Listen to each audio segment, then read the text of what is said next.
As we've been reporting all afternoon and this evening, John McCain basically tried to hit the reset button on his campaign today, and not a moment too soon. But maybe not for the reason he says. You may recall that last week the economic crisis signaled the start of a bad, gaffe-filled, no-message, angry week for the McCain campaign. After the weekend, they showed how they intended to recover. On Monday, they launched their first TV ad trying to tie Barack Obama to Tony Rezko and the, quote, corrupt Chicago machine. Tuesday was the Wall Street Journal's turn to dredge up Obama's long-ago work with William Ayers.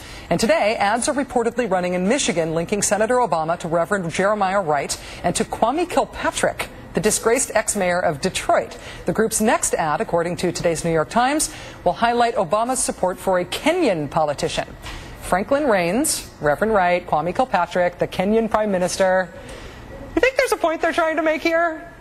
McCain folks may know something I don't about how effective these ads will be, but strategically it's important to note that this guilt by association lowball opens the way for a return volley.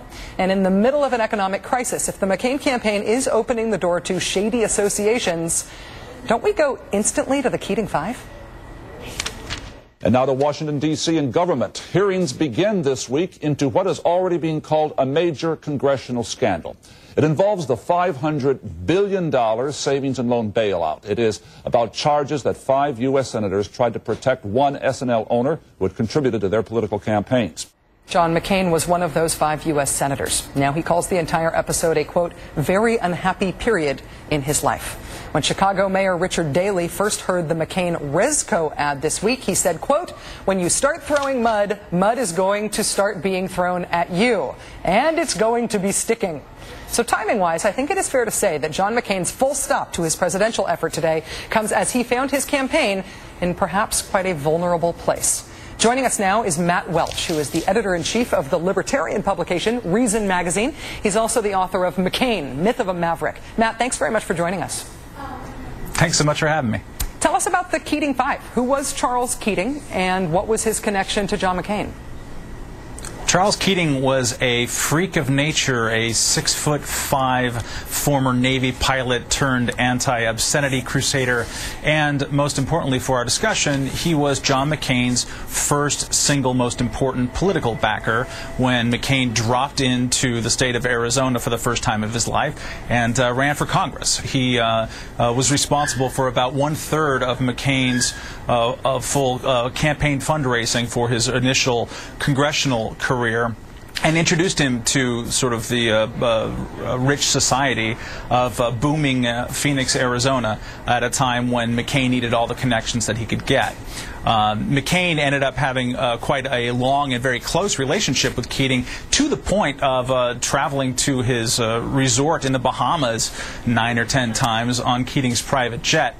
Keating was the owner of American Continental Corporation, which owned Lincoln Savings, which was incidentally my first bank. And back in the 80s, there was a real estate boom. Sounds kind of familiar. There was a lot of new financial instruments that not everyone quite understood. Interest rates were low. A lot of eerie similarities to our situation right now.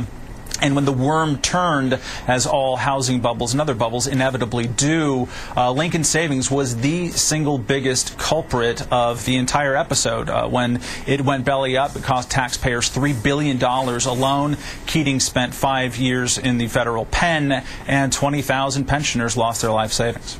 You mentioned the real estate boom, the new financial instruments that people didn't necessarily understand, the multi-billion-dollar taxpayer bailout of the institution. There are a lot of similarities here. What about what John McCain got in trouble for? What his association with Keating was more than just personal.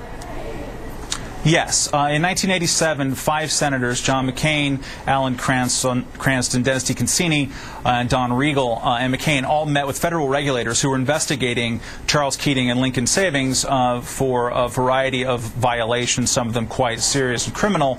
They met with regulators on 2 separate occasions saying basically, hey, can you hurry up your investigation? What's the status of it?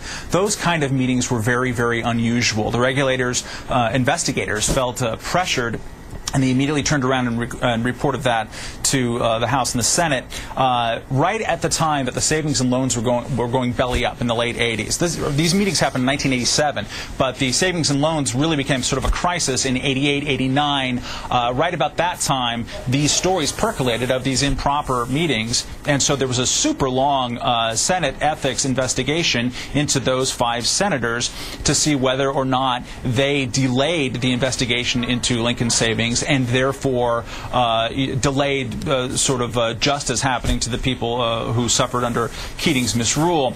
Eventually, they came out and basically slapped John McCain and John Glenn on the wrist, accusing them of poor judgment and nothing else. The other 3 senators received more serious smacks in the behind, if you will.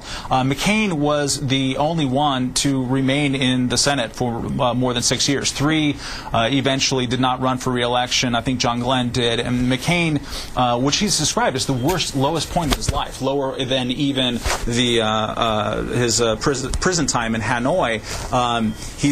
After that, he became a big reformer of the campaign finance system, which got him in trouble in the first place.